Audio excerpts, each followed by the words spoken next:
Awesome. Yeah, no, of course. Thank you guys for coming on today. This is going to be a very fun Twitter Spaces. We don't usually have. I don't know. I can't remember the last time we had like a Spaces with like a wallet team. So this should be very interesting, actually. Different types of questions this time around. Looking forward. Awesome, awesome. Well, as you guys know in the audience, very likely, my name is Hunter. I'm the community manager over here at Arbitrum. I'm joined today by Alex, as well as Seraphin or Linemeister. If you guys want, maybe you can give a kind of quick introductions on kind of what you guys do at Omni, and then I'll kind of just jump into some of the cues. Sure. I'm Seraphin, aka Linemeister. I'm the CEO at Omni, and yeah, we're building a next generation self-custodial wallet. In a nutshell, won't get too deep because I'm guessing this we're going to go very deep in this AMA. But yeah, that's what I do. That's what we do. I'm Alex. I go by Kobe and this little green man on Twitter. I'm the CTO, and yeah, just happy to be here and talk about Omni, what we're doing, how it all works. Should be fun. Yes, yes, of course. Again, thank you guys for coming on. So, a couple of questions today. I think it's going to be a very interesting one. For those of you who don't know, Omni actually was just rebranded to Omni from Stake Wallet. And I know there's a couple of different ways we can actually go about starting this, but I think I actually want to ask, I want to start off with first, why the rebrand? And then maybe like kind of tilt into the actual kind of product of the wallet itself. But yeah, first of all, yeah, exactly. Like, why rebrand to Omni? Yeah, it was a tough choice to be honest because we absolutely love the Stake Wallet brand, and not sure how many in the audience have actually interacted with Stake Wallet prior to this, but we had all these little stake, figurines and characters. We had, a cow that kind of looked like Salt Bay, which was called Kobe, and we had, an ape that was kind of like a take on Harambe, and yeah, it was kind of like a very fun and endearing brand.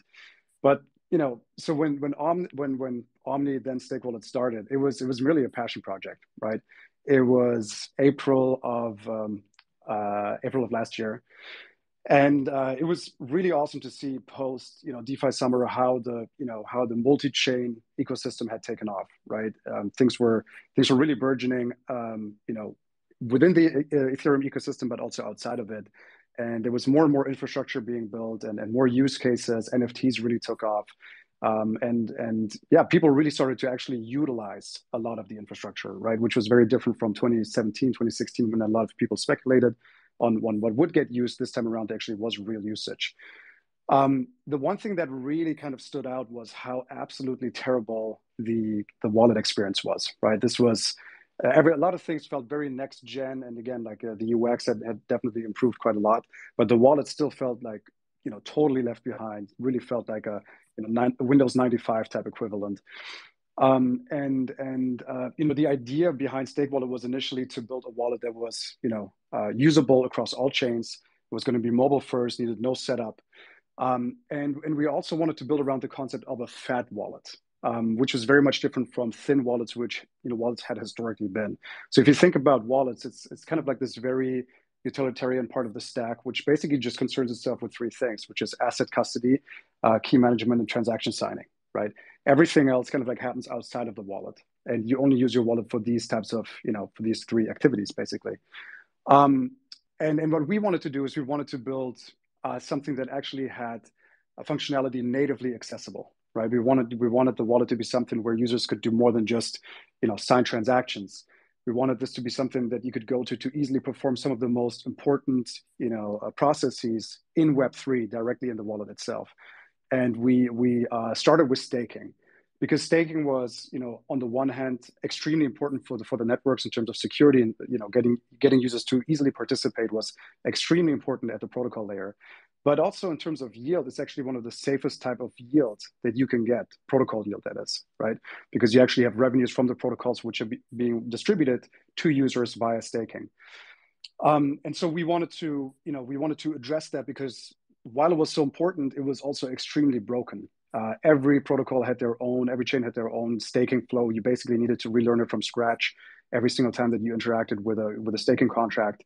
You had, on some networks you needed to bridge from one chain to the other, and then you had like minimum staking requirements in terms of minimum amounts.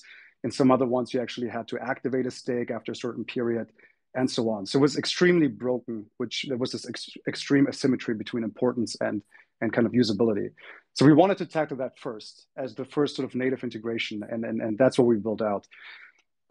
We then kind of like quickly went above and beyond just staking, and we started to get into liquid staking. We started to getting into yield vaults. So we worked together with Yearn and started to add Yearn vaults across different protocols.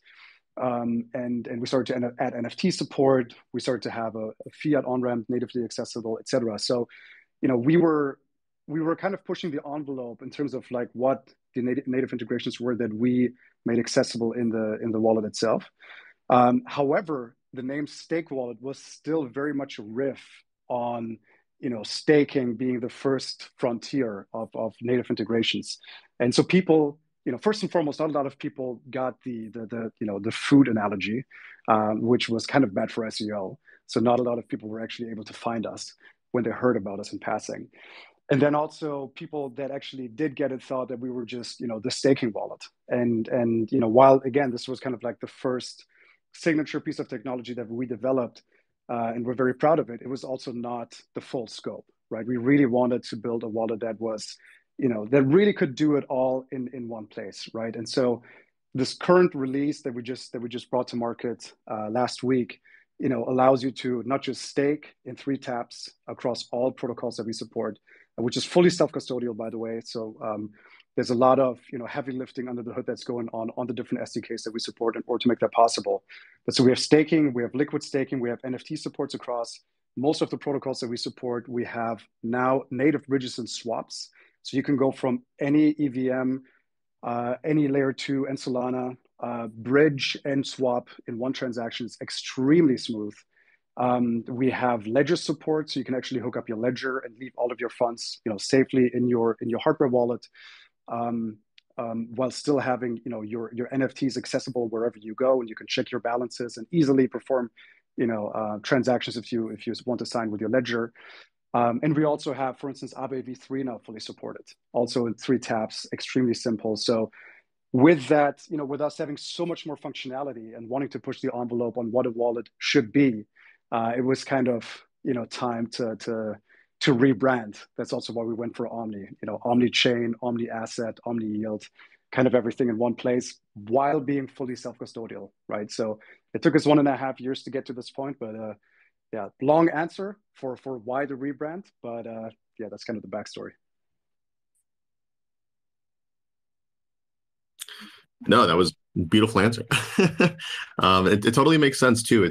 I'm happy actually with how you tie that up kind of in the end there, because to me when I hear the word Omni, I hear multi-chain. I mean, and like obviously I think everyone knows that at the end of the day it's a multi-chain future, right? Like as to me personally, as much as I'd love for everyone's assets to only live on Ethereum and Arbitrum, we know that there are so many different options out there and so many different chains that people choose to use. So it makes sense to just give them the option in that case. But also, like when you said, also give them options in terms of like in-app features that maybe you couldn't really access anywhere else. And I guess that kind of maybe leads me to my next question is like, yeah, and you mentioned a lot of it potentially, but what would you say differentiates Omni from other kind of just different wallets that currently exist out there? Yeah, so I think and Alex, feel free to chime in here. But I think from my perspective, it's our radical focus on reducing complexity, right? So that's probably still one of the biggest hurdles for Web3 adoption at large, is things are extremely complex, that feel very, very manual. And if you want to do it right, if you want to reduce complexity, while still giving users full ownership of their assets, meaning them managing their own keys, that's very tough, right? That's also why, making things simple and easy to use and making it seem like it's Web3, but it not being Web3 is very, I think is kind of, a very easy way of addressing this. And it's also very popular with people. People love, things that are just easy to use. That's why CeFi was as popular as it was, right? And I think a lot of people probably either didn't know or didn't care that they were effectively handing over all of their crypto and lesson learned the hard way. But removing complexity and abstracting away complexity is kind of like what really differentiates us, and I think it has extremely important knock-on effects, right? Because when you have complexity, you have high barriers to entry, which means less people can participate, which means the possible, like the potential market cap is radically reduced, which is bad for everybody. Also, when you have complexity, you have a lot of risk. You have a risk of like signing the wrong transaction, interacting with the wrong smart contract. So if we bring something natively into the wallet itself, such as interactions with a staking contract, we actually abstract away, the risk of you signing a wrong transaction, right? So it makes the entire experience, like the entire endeavor, a lot safer. That risk, to maybe also touch on that risk obviously also leads to a higher churn rate, right? If you don't address the risk and you don't address the complexity. When people interact with the wrong contract or get rugged and get burned, there's a risk of them churning out of Web3 and saying, this is just not for me, right? Which again, reduces the market cap even further. So for us to address complexity, I think is actually extremely important for, general adoption, for the market cap, and for users trust in the ecosystem that we're building. While even if it's trustless, people still need to trust that that this is the right path forward. So I think that's really the thing that really differentiates us, is abstracting away complexity, bringing things natively into the wallet itself, and just making it extremely easy to use. Yeah, I can also quickly jump in here. So from my perspective, there's another big difference with a lot of wallets is that, and we try to basically give every network, like a similar, we try to give users on every network like a similar experience. So maybe, I think the UX pushed forward by wallets of previous years, right, was all about like switching active context and like managing your network manually. And for us, maybe some other wallets, right, when you switch network, you lose some features, and we try to ship everything in like a truly multi-chain way, right? Like that's why we have staking integrations across so many networks, why we have NFTs across so many networks. Like there's probably a likely future for Web3 where users like don't necessarily care so much about the underlying network, as long as they have their USDC or their DAI and they can pay for their coffee in a coffee shop. Like it doesn't necessarily matter if of course we love SS3 on Arbitrum, right? But it doesn't necessarily matter if they're there or on Optimism or one of these other L2s. I think also like a big part of our strategy for that, and how I've been talking about it lately, is like Omni is kind of like we're a network agnostic wallet, but we're also a virtual machine agnostic wallet. And I think ultimately, like we've kind of like maybe set a standard here, and I think other wallets will follow as soon as they realize what we kind of realized last year. I can kind of explain what I mean by that, but like basically right now you have wallets, right, that are scoped to like a virtual machine, or in the worst case, like a single network. So just like that example I gave MetaMask, right? Yes, you have this network picker and you can choose all your different networks and you can use Arbitrum and Ethereum and Avalanche and Phantom. The list goes on, right? But you're really scoped to those EVM compatible networks. There's like, the Phantom, the Solana extension wallet, right? Like it only works with Solana and like by extension, the Solana VM. So these wallets, right? Like they're, and thinking that they've like hitched themselves to, and thinking that they're like aligned with the ecosystem, right? They've kind of like mistakenly hitched themselves to a VM, and whether or not that VM is parasitic to like the network they wanted to initially support. I think that's like, look at Avalanche and Ethereum, right? These are competing ecosystems and competing networks, but MetaMask supports both like interchangeably, right? But if, for example, like a Cosmosm L2 launches next week, MetaMask won't be in a position to support that, right? They don't have the infrastructure, and all the users who want to use this new Ethereum Cosmosm L2, they're not going to be in a position to use that. Whereas like Omni, with our approach to like it being aggressively multi-chain from the beginning, we're in a little bit of a different situation where like we can roll out a Cosmosm integration a lot easier. And then, we can support all the good things on this network that's like additive to Ethereum, like staking and NFTs and etc. Whereas, yeah, I feel like these other wallets, they will want to do this in the future, but they've kind of like coded themselves into a corner early on. Thank you. Yeah, no, again, thank you for the again very, very, very thorough messaging. It's so funny because I think it's like for I think for some people it'd be hard to follow that up with a question, but I still have questions.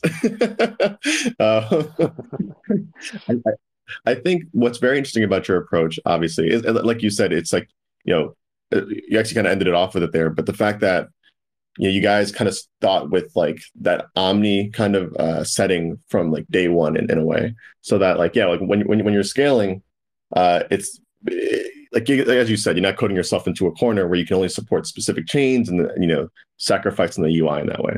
I guess my cue in terms of like the design for the current Omni app, because you guys spoke to it a lot already, is really kind of just actually on like scaling those integrations in a world where there's going to just be more and more chains, and even more dApps on those chains, like every week, right? I mean, like is there kind of like some sort of I guess like I guess I'm just wondering like how you guys plan on tackling the amount of dApps and stuff like that coming to these chains while being able to integrate them in app and make them look beautiful.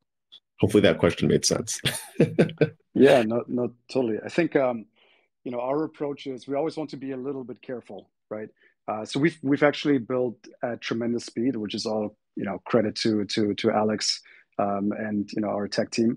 We've built on now 27 protocols with more depth within like a little bit more than a year compared to other teams which have barely achieved to do this in for one chain.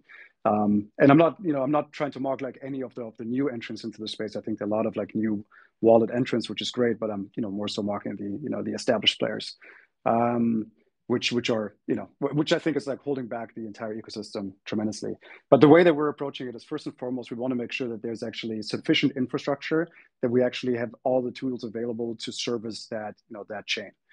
That's important, and that's not just from an asset custody perspective and a key management perspective, but again also is there an API that we can tap into in order for us to be able to pull your NFTs from, for instance, Arbitrum into Omni, right? Are there any high fidelity lending platforms on that protocol which we can utilize in order to bring the respective pools into the wallet? Is there a good bridge that we can utilize in order to allow users to easily hop over from chain X to the new chain that we just added? So having a sufficient amount of infrastructure in place is critical. And then obviously it's also a question of what exactly is the type of activity that is happening on that chain. There's some chains which are notorious for relatively low quality projects being launched in them. Of course, we're a little bit more careful servicing those chains and would rather go where there are high fidelity projects building very interesting stuff that we think our users would want to have easy access to. So those are kind of the heuristics by which we go. And then there are more fine-grained questions such as which yield vault do we actually want to integrate, which lending pools do we want to service, etc., which goes a little bit more into an economics analysis. But yeah, from a high level, that's kind of what the heuristics that we apply to make decisions on which chains to integrate and when.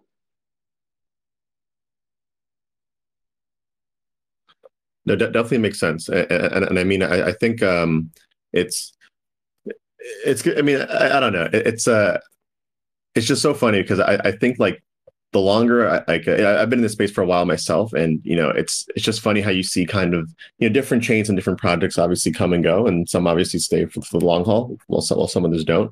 And it's like I guess it's sometimes it's hard to make the like specific decisions that will end up enabling your project to do well, especially when you're like integrating so many when a lot of your project really relies on integrating other projects, right? I mean, chains, for example, like not only are we building infrastructure on the base layer, but we're relying really a lot on the community to build stuff that people like on the chain. So and obviously wallets is very, very similar, at least the way you guys approach wallets, which is why I think it's very cool.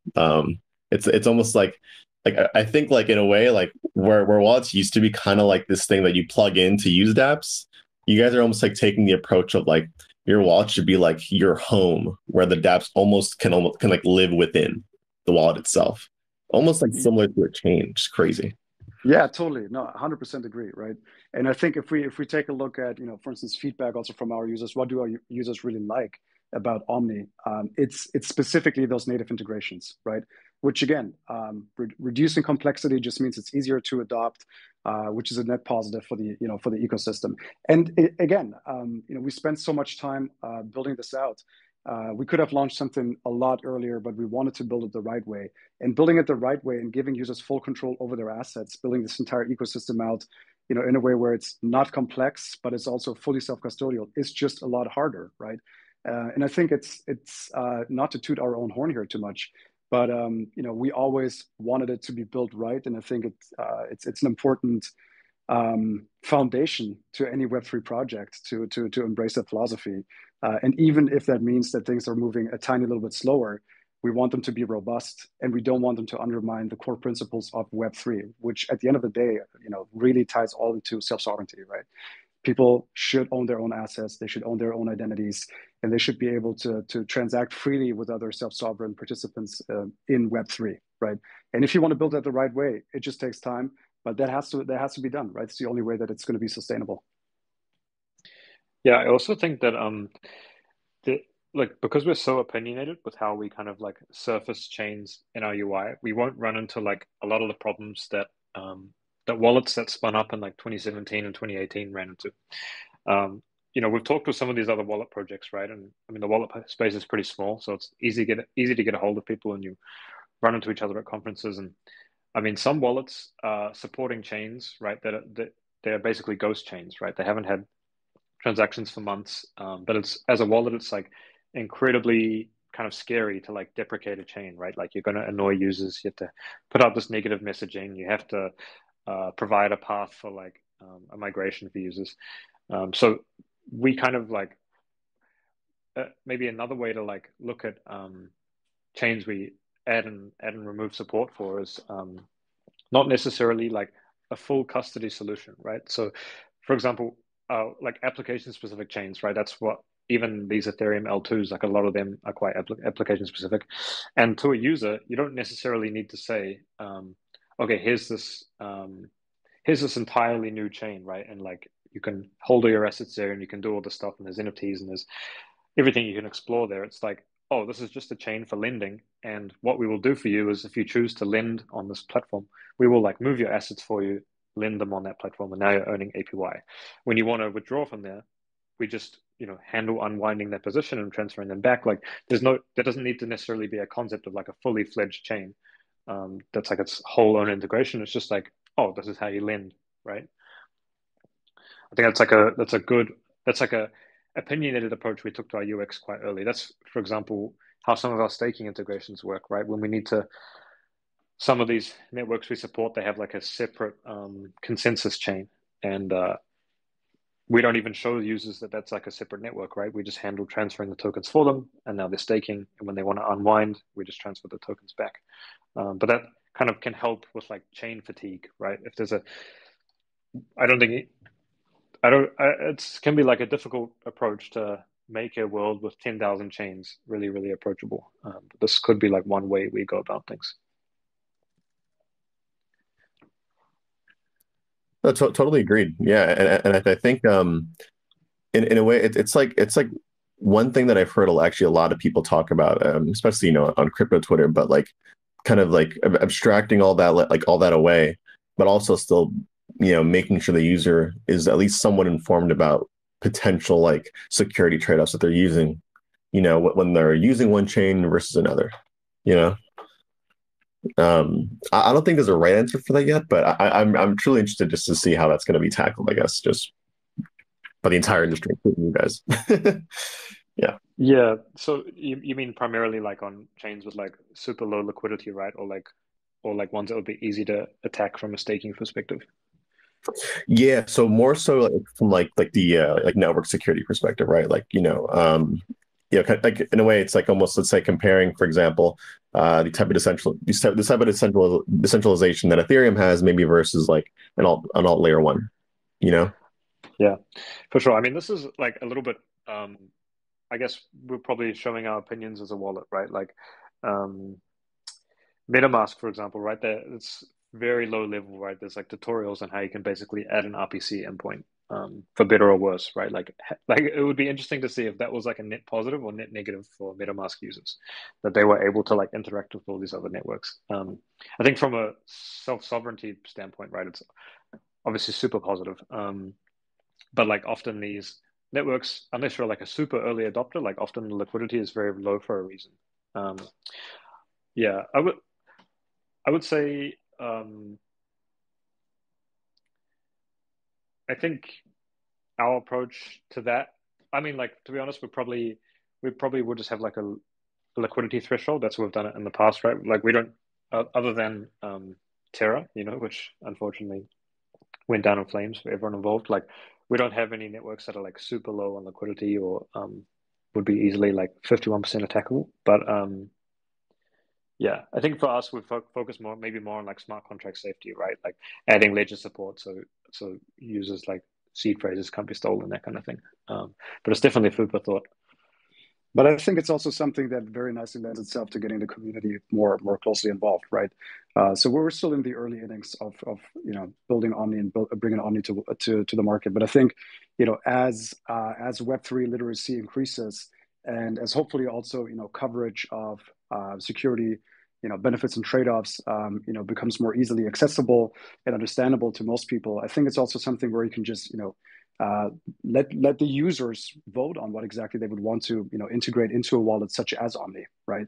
And then we can make that chain easily serviceable, and it's up to the user to decide, the users to decide, if they feel like this chain is sufficiently decentralized, that if you were to completely abstract away any notion of which chain you're currently transacting on, that this chain is still going to be serviced, right?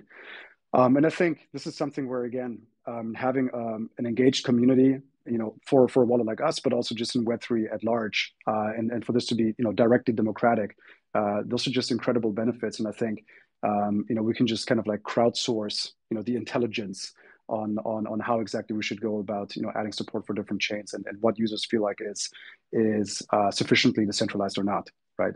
So again, I think ultimately letting this be a very directly democratic process is probably the way to go. And then our kind of like role in this and responsibility in this is giving the users that we're servicing and hopefully also beyond enough materials for them to easily understand what exactly those trade-offs are. And just that's also the reason why we produce a lot of educational content. To date, we've written more than 130 articles, and we try to not just reduce complexity within the app itself, but also outside of it, such that when users look for an answer to a very specific question, that they have a very easy to digest article. And again, I think that educational responsibility cannot be underestimated, and I think that builds the foundation for having a directly democratic system in place for how and when to add more functionality, more chains.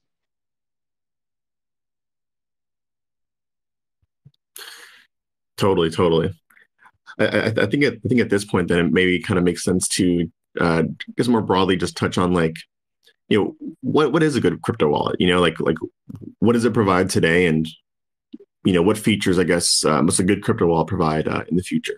I mean, hard question to answer, right? Because we don't, crypto industry changes so fast that a year from now, I'm sure it'll be a completely different narrative that we're tackling. But did you guys have any just like thoughts on that? Like good crypto wallet, what it provides today, what it provides in the future potentially? Yeah, I can just kind of give you my personal take on this. And Alex's might be a little different, but I think for me, it's about finding the right balance. Like a good wallet finds the right balance between being a destination and also, being a gateway. So I think we have, with our native integrations, we provide, again, just I'm repeating this over and over again, but it's just that's what we're about, right? And that's what we spend so much time building. But those native integrations are just extremely easy to use. You're in full control. And once you, for instance, liquid stake, you can easily deposit a liquid asset into a lending pool and get additional yield on it. So I think these types of integrations are just super high value add, and they turn the wallet into a sort of like destination where you don't necessarily need to go beyond the wallet. And we're adding more integrations such that you can do even more outside of bridging and swapping and buying crypto or lending it out. There's a lot more to come. but I think that kind of positions the wallet as a destination. At the same time, it's also important that the wallet is a gateway, right? We don't want this to be paternalistic where we tell the users, here's what you can do and what you can't do. We're implicitly voting for what we find more important by integrating things natively. But at the same time, we want to give users the easiest possible way to participate in anything that lies beyond the wallet, right? So we're actually one of the first wallets, if not the first wallet, and Alex can speak to that in more detail, to integrate support for Wallet Connect v2.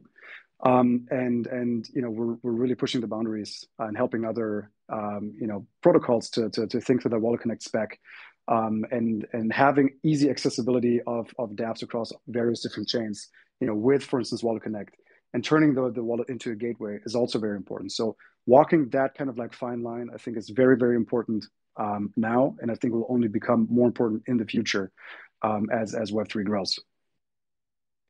Yeah, I mean, I think from my perspective, basically the same, right? I think it's a wallet has got to basically cover all your like immediate bases, right? Like you have to be able to, you basically want like the CeFi experience. You want to be able to buy your tokens, custody them safely, right? And I mean, like I don't think that like point of sale has really taken off for wallets yet, but I think that would be another like magical experience for people. But previously, before Omni, like the number one question I kind of got when onboarding people into a crypto wallet, whichever one it was, is they would kind of always say, okay, well, what now? And I think we've like very nicely answered that what now question. I think there's so much you can do once you have a wallet. Everyone has that, like, again, that magical experience, right, of like swapping on Uniswap. It's like kind of amazing that you can do this without taking a photo of your driver's license, right, and uploading it to some platform. I think similarly, like the recent NFT craze, right? This is also something that like touches people's hearts when they can like own something, and then with Omni, like they can also flex it, right? Like we have a ton of home screen real estate like dedicated to NFTs, because we just think that it's like such a cool thing that you can truly own like these pieces of art, which are like hopefully hosted on like some decentralized server, and no one can kind of take that away from you. I think so. This what now question is like also kind of what wallets are all about, right? Like nowadays you can basically bring your wallet to any decentralized application via the power of Wallet Connect and like do everything you would. It's basically just as good as like a browser extension wallet.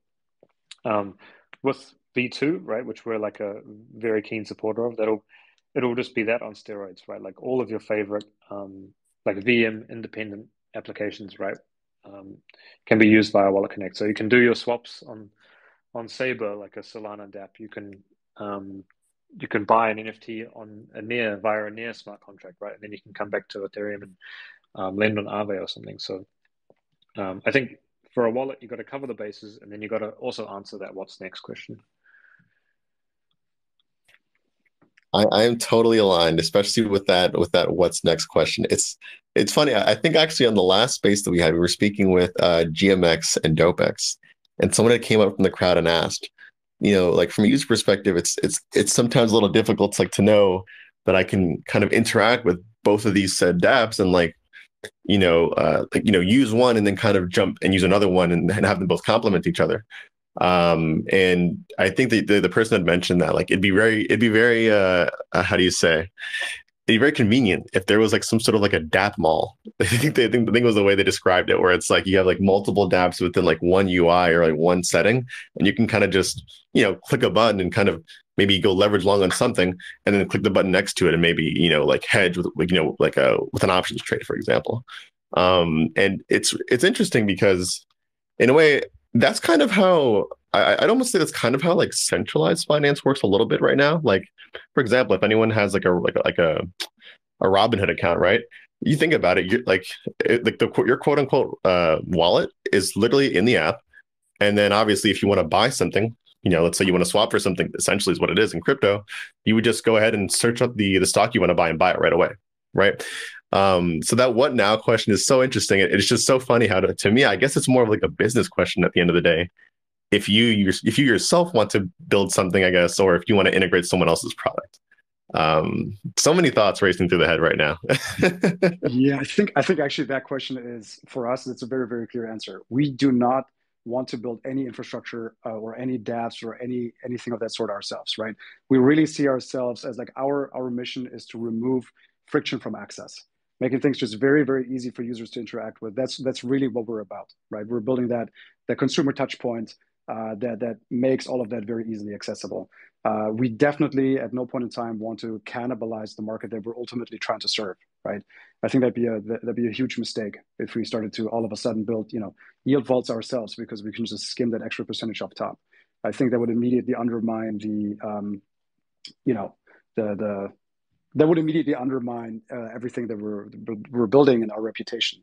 So I think ultimately for us, it's just working with the people that are building amazing stuff and just making it even easier for people to get involved in whatever that is being built, and hopefully bringing that to the masses. Right, that's what we really see us as doing.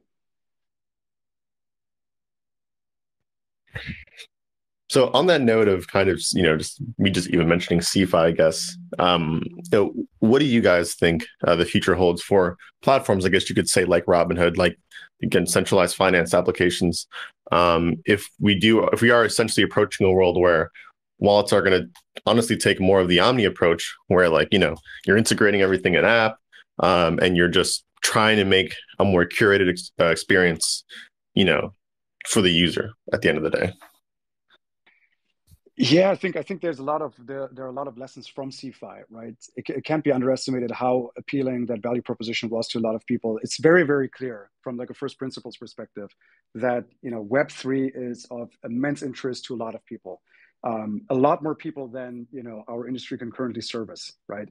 And that goes to speak how fed up people are with the Web2 infrastructure that's just so centralized and effectively disowns people of their assets, of their identities, and where artists got squashed for producing amazing art, and effectively got zero upside from the content being replicated, to the nth time. And yeah, so I think for CeFi though, taking those learnings and seeing how people really place an emphasis on ease of accessibility, I think bit by bit, CeFi platforms are going to become absolutely irrelevant because you have platforms such as ours that effectively give you the same level of convenience, but don't undermine your self sovereignty by even a fraction of a percent, right?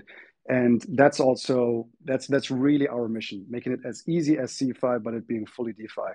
And again, it's a lot harder to build, but ultimately, I think this is the only sustainable way for us to build Web3, and get everybody into Web3, right? So CeFi platforms, interesting learning. Unfortunately, also lesson learned the hard way. But accessibility, ease of use is so extremely important to so many people, and we really want to make sure that we can deliver that while not undermining any component in the principles of Web3. Yeah, so the question was basically like, what does the future hold, right, for wallets? And I think, or for Web3 at large, right? And I think now that, I mean, maybe it's like sacrilege to say, but I feel like we're, squarely back into to a bear market, right? And it's always like, I feel like each bull market is a good time to look back and see how different the industry was compared to last time. And I think the next bull market, I think that will be a little bit closer to what mass adoption will look like, right? I think social media, right? We're starting to see a few of these pop up that are actually like decentralized social media platforms where like people can't be deplatformed. There are lots of discussions around like I think identity for NFTs has always been like long talked about, right? But now there are a lot of standards coming through which actually like have a bit of weight behind them. I think like those examples you just mentioned of GMX and DopeX, right? These are really powerful trading tools, and it would actually be interesting to see some of CeFi, like now that it's blown up time and time again, move over into DeFi, right? And I think like there's a lot of it's also such as the barriers to entry are so much lower in DeFi that like you have a lot of smart people coming out of school right now, looking at job offers from prop shops and CeFi institutions, and they just think to themselves, we have flash loans. I can like do this from my bedroom, make tons of money, and like contribute to this decentralized world. So I think it's all like an infrastructure problem at the end of the day. Like as like infrastructure, is like a rising tide, and I think we'll see that in spades next bull run where everything is super easy to use. Maybe we'll finally even get point of sale. Like I would love to buy my morning coffee with crypto, but I think we're getting there. I don't know, man. I don't know if I want to spend my ETH on some coffee. I don't It's all know. about stables. Yeah. So I think that in that case, before we hit the roadmap and any community questions, the last thing I have for y'all is, what role can community play in the direction of, the Omni app? Is there is there any kind of role that makes sense, you think, from considering that it's a wallet and not really a dApp? Yeah, totally. I think, we have a Discord where we're interacting with with our community, and we'd love to get feedback on what exactly people want to see in the wallet, right? We have such a humongous backlog of potential integrations from various different protocols to individual dApps to more functionality on the NFT side. And for us to, we really want to build this around our users, and for us to be in close contact with them is extremely important. So we've actually been starting to do more, user interviews where we're just sitting down with users one-on-one and getting their take on what they like and where they would like to see it go. And I think that's, the further we grow and the more users we service, the more important this, this becomes. So I think, for us to build a strong community, a vocal community, and for them to give us feedback and ultimately down the road probably also vote on things directly, is just going to become more and more important. And again, for us, it's about building it around the community that we're looking to service. And those are the people that we also want to be accountable to, and who we want to listen to and build this for. Totally. I mean, maybe I'll just add one thing, right? I think like when we started up, what was then Stake Wallet and now Omni, like kind of the idea was addressing our own pain points, right? Like we kind of wanted to build a wallet that we ourselves would use, and we had this like very clear goal of staking sucks, and like let's make it a bit better. And now that we have a wallet with so much functionality, I think it's a great time for us to like also talk to people and see what they like and see what they don't like about our product. I'm personally like super excited over the next few months to see now that we have finally released Omni, right? So much like blood, sweat, and tears have gone into this thing. I'm just super keen to see what people actually have to say about it. And I actually want to tie that into something, Hunter, that you mentioned earlier, which is, people still wanting to kind of know which chains their transactions are being routed via, et cetera, and how do we exactly arrive at, a consensus around what is sufficiently decentralized and should we be servicing that chain and community involvement in that. I just want to say that, I really, really appreciate the support from Arbitrum's side, because, I think it's a little counterintuitive for, for a protocol like Arbitrum to be, super excited per se about a multi-chain wallet versus like a fully dedicated wallet. But I think ultimately, it's also a pretty beautiful notion because the protocol layer is very meritocratic. People will go wherever the best tech is, right? And I think in order for that to be possible, you need to have an infrastructure where users can easily hop over. And I think in a very important term that doesn't get talked about enough is cross-pollination, right? Ultimately, when you take a look back at the early, alternative like layer ones and 2016, 2017-ish, there was so much tribalism and everybody was trying to be, and even now, like within the previous, like, multi-chain run, everybody was just talking about like ETH killers, etc. And I think that's just a very misguided and dangerous notion, because at the end of the day, we all want to build Web3 together. And this is such like our entire, like our total addressable market is virtually anything digital, right?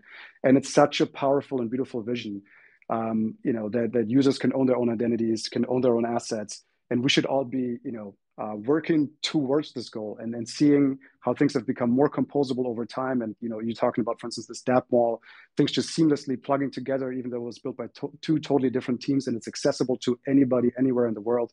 That's such a powerful vision. And ultimately, I think at the protocol layer, it's going to be entirely meritocratic.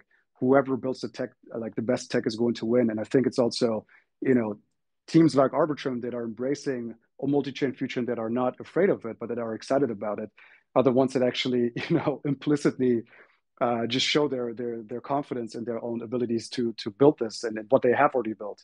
And so I just want to say a huge thank you for that. And I think it's at the sort of like, it's a very foundational piece for making Web3 really work, because it's not about tribalism. It's about building around this common concept of self-sovereignty.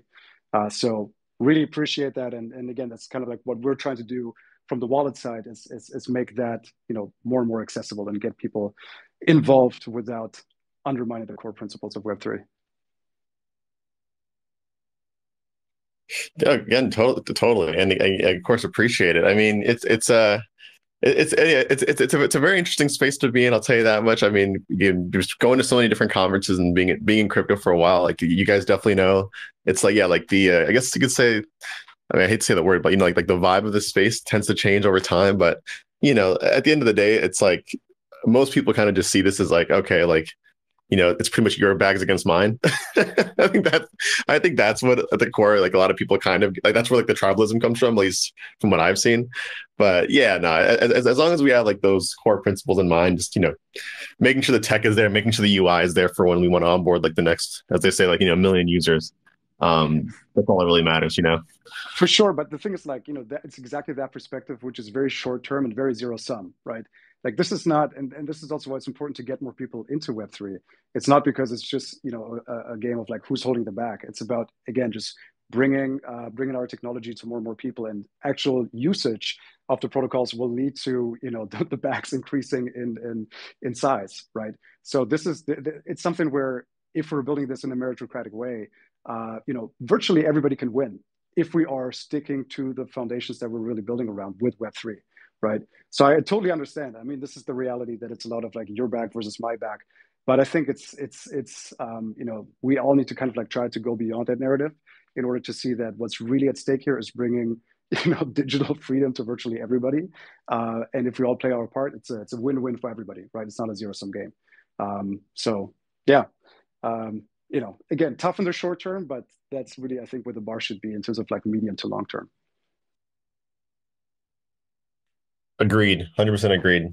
And on that medium to long term note, is there anything else you guys can give us on like the roadmap of Omni? I know you mentioned you really want to be focusing on user feedback and stuff. Was there anything else kind of in that roadmap you guys wanted to share? Sure, Alex, you want to take this? Yeah. I mean, where to begin, right? I think having just put out such a huge amount of work into the market, we were, like as we already said, super receptive to feedback, and we'll be spending a little bit of time before we get back to our normal shipping schedule, just to make sure that like what we've put out is like 100% polished. But looking forward, I mean, there's just so many, there's a ton of low-hanging fruit, right? I think we when we kind of think about you just mentioned onboarding the next million users, but I think the actual saying is onboarding the next billion. And when I think about onboarding the next billion users, I'm not totally sure that seed phrases are going to be, or ledger devices are going to be the way to do it. I think that those two options, right? You cut out everyone who doesn't have like $100 to spend on a ledger, and you cut out all the illiterate people, right? So I think even though we're like mobile first, I think we can do better. So yeah, we're looking a lot at things such as like account abstraction, right? MPC wallets, anything that basically makes it easier for users to like have a one-click spin up, assigning guardians, safely signing transactions, that kind of thing. We've played around with this is definitely, yeah, I would say like that's probably on the side of extremely cool, but like extremely technical and nerdy. And I think on the other side, we also want to have fun, right? I think we've been looking at kind of an interesting concept where we've built some internal proof of concepts with, right? Where you would basically spin up the minute you set up your Omni wallet, you would basically be given a MySpace kind of like web profile. Which you could then customize, right, with all your multi-chain NFTs. You can set music to it, that kind of thing. That's kind of, that that kind of thing is just like incredibly cool, but maybe like less objectively useful than NPC wallets. I think now that we also have uh, so we recently launched our bridging tech, right, which is pretty cool. So how it kind of works is um, we use like these bridge and DEX aggregators behind the scenes. So given a request, right, to go from say USDC on Arbitrum to Uni on ETH, right, we can hopefully like provide you a route via our providers, and like it kind of just happens seamlessly. And we also have like dexes on Solana, but we really want to like go beyond that, right? And just again, like give users the option to just go anywhere and do anything. So that means like bridging and swapping on more obscure chains, right? We want to kind of just not be so opinionated about just EVM and Solana, but give people the option to go, I don't know, near Tezos, Cosmos, that kind of thing. Honestly, we could go on forever about our roadmap, but I think that's like some things we're immediately thinking about. Yeah, and also like some more experimental stuff, right? I think a little bit more like medium term, not necessarily super short term. Also things such as like decentralized chat apps, right? I think that especially with Web3 identities and like ENS, etc., turning blockchain into a disruptor for instance, WhatsApp is just such a low hanging fruit. And servicing something like that directly through the wallet, I think is actually very, very cool, right? Because you'll have all of your assets there, all of your tokens and NFTs, and you can move everything around. But it'd be very, very cool if you can then also directly communicate with other wallets, right? I think the more we're seeing Web3 kind of go into established Web2 use cases, the more interesting this will also become to adopt for for people that may not have any ETH at all at this point in time. So I think for us to also build around those use cases that are a little bit more future forward, it's also going to be exciting.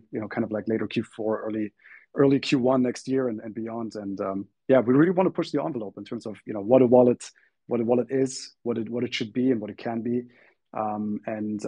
Yeah, again, we want to do all of this while giving users full control. So we got a lot of exciting stuff coming up. I love it. I love it. An endless stream of updates and expectations. For We have sure. no shortage of ideas, I'll tell you that. Oh, totally. No, and I think that's probably the coolest part about working on, a wallet product that, you can go almost any way in any direction and it'll still be just like not enough. Awesome. So I think we can jump to community questions. Just to be mindful of the time, we are looking to end in around 5 minutes. But if anyone has any cues, wants to raise their hand, feel free to, raise your hand. Actually, yeah, and we'll bring you up.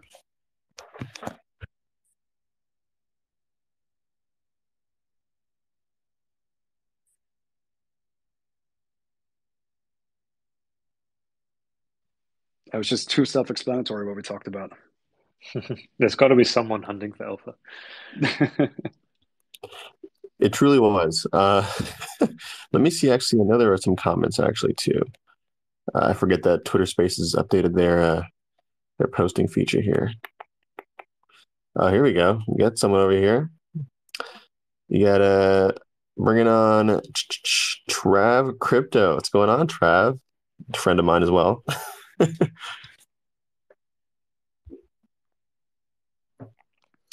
Hey guys, I just had a quick question. Lionmeister mentioned previously regarding, like cross-pollination, which I totally agree with amongst communities, and how we're all trying to kind of push the Web3 space forward as a whole. My question, I guess, is more concerning, would you say that there are certain layer one blockchains or alternative blockchains that are trying to solve the speed and scalability issue that aren't necessarily, the best for new users? Like maybe there's certain blockchains that aren't really pushing the overall agenda of the space forward. Yeah, totally. I think this goes back to the question of what's sufficiently decentralized, right? And obviously, there is an immediate trade-off between finality and degrees of decentralization. So that's also why we're obviously so bullish on layer twos like Arbitrum. But I think outside of the question of sufficient degrees of this decentralization, which we're still addressing in-house at the moment, and for which we will get our community more involved to make those decisions with us in the future. I think it's also just a question of what exactly can you do on these blockchains, right? When would it be too early to add support? For instance, some of the new blockchains that are jumping up right now. So I mean, Aptos and Sui and some of these others and Say have like raised crazy amounts of venture capital before even having shipped anything meaningful towards mainnet.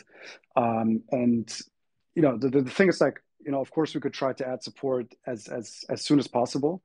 And obviously from a business perspective, it's not uninteresting for us to use it as a quote unquote greenfield opportunity and be one of the first wallets. But that being said, I think we really would want to make sure that things are actually robust enough for people to use them more easily. We kind of want to see how is what is being built, how is it being built, what is being built by other protocol by other dApps that are building on top of it, what is the kind of user cohort that attracts, and again, I think for us to add support is natively is a kind of like implicit nod of approval from our side, right? We're not saying, oh, this chain is great, like do everything on this chain from now on. But if we make it more easily accessible, of course, there's a certain amount of work that we're taking on from our side in order to make it accessible. So by us making that investment, we are kind of like voting with our time, with our resources. I think we want to be a little bit careful and just kind of see how things are built and what is being built. And yeah, I think there are also like economic questions such as what are the economics of the specific chains, right? Is there actual revenue redistribution happening for instance staking, or is this primarily inflation that is being pumped into the market, right? And I think that's specifically something to watch out for with app chains that can kind of like set their own economic parameters. But yeah, again, I think for us, trying to assess this from a first principles perspective around the core concepts of Web3, and then just seeing how robust the infrastructure is. That's probably most important in the short term. And then the further we go along, the more important it is to get our users involved in the process and getting them to vote on it too, because we don't want to, make all the decisions on their behalf, right? We don't want to be too patriarchal and overreaching. But it's a very fine line. So.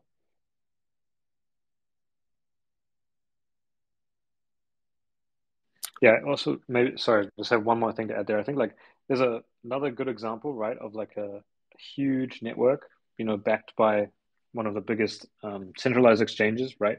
Which I think everyone here would agree, like it's maybe not the most decentralized platform out there, but you can't, but it can't be understated, right? How many people that network onboarded into Web3, right? Taught them the basics, and from there they've gone on to do like maybe bigger and better things on other more secure and or faster or more distributed networks. So at a certain point, right? Like if you're not decentralized, like what are we really doing, right? You may as well just have a database.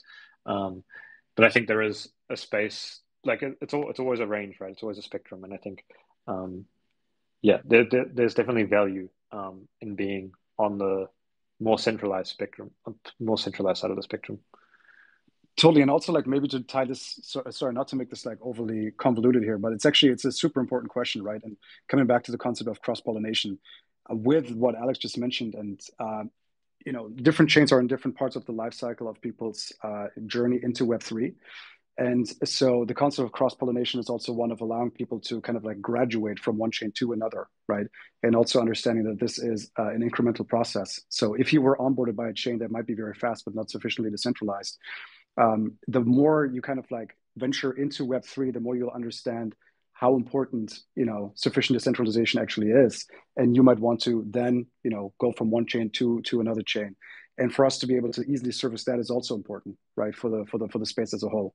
So yeah, it's a very complicated question with a lot of nuances, and I think for us it's about making prudent decisions and seeing how we can best service these types of use cases without over endorsing them and making it seem like we want our users to particularly perform a lot of their transactions on that chain versus other chains.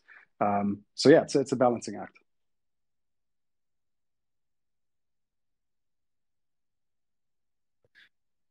Thank you so much for the cue, Trav. Yeah, awesome answer as usual. Are you guys like media trained? Am I allowed to ask that? It's, just beautiful answer. Very beautiful. No, those questions make it easy. No, like no PR agency, no media training, no nothing. It's just, yeah, I think we spend a lot of time in the space and we try to, we talk with a lot of teams in the space and a lot of protocols and I think we have the luxury of being involved in virtually every ecosystem. So I think those kind of like conversations come up naturally. And again, very, very important to address because they might not have an immediate impact right now in the short term, but we need to build it in a way that if this becomes massively successful, then of course we have all these questions answered right from the get-go, right? So having the your philosophy clearly defined internally, I think is extremely important, even when you're in the early innings. No, totally, 100% agreed. And again, just to remain cognizant of time here, I guess we can kind of end off with for those people in the crowd who want to kind of be part of the Omni community and maybe provide feedback on the app, what's the best way for them to go ahead and do that? Definitely on Discord. So if you go to omni.app, we have links to our Discord. You can also download the app for iOS and Android. We love to engage. If you run into any quarrels, any bugs, we're super responsive also in the support channel. And also Twitter works as well, right? So you can reach out to us there, but definitely Discord is the best way if you want to connect and if you want to provide feedback. And we would be super happy to hear from you. Awesome, guys. Well, again, thank you for coming on today. It was a great conversation. For those who joined late, we'll also make sure to upload this up on YouTube. And I think this is recorded anyway, so you'll be able to listen to it back. But thank you guys for coming on, and we'll see you guys on the next one. For sure. Thank you so much for having us. Thanks so much, everyone. Great to be here.